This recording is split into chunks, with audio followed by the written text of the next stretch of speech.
السلام عليكم يا أهل. بسم الله. الحمد لله رب العالمين. سورة إخلاص تنبت পড়ি بسم الله الرحمن الرحيم. ربنا ظلمنا أنفسنا وإن لم تغفر لنا وترحمنا لنكونن من الخاسرين. ربنا فاغفر لنا ذنوبنا وكفر عنا يا الله ইয়া আল্লাহ আমাদের সকলকে আপনি মেহেরবানি করে ক্ষমা করে দিন। মওলা আপনি আমাদেরকে কবুল ও মঞ্জুর করে নিন।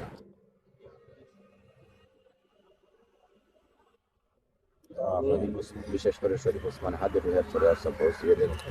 ইয়া আল্লাহ তার যে চিন্তা ভাবনা ছিল মাওলা এই দেশকে সিজম মুক্ত করা মাওলা, ইয়া আল্লাহ আধিপত্যবাদ মুক্ত এই বাংলাদেশ গড়া মাওলা, সেই বাংলাদেশ গড়ার তৌফিক আপনি আমাদেরকে দান আমিন। ইয়া আল্লাহ। আসসালামু আলাইকুম। ক্যাম্পাসের ভিতরে একটু ঘুরি।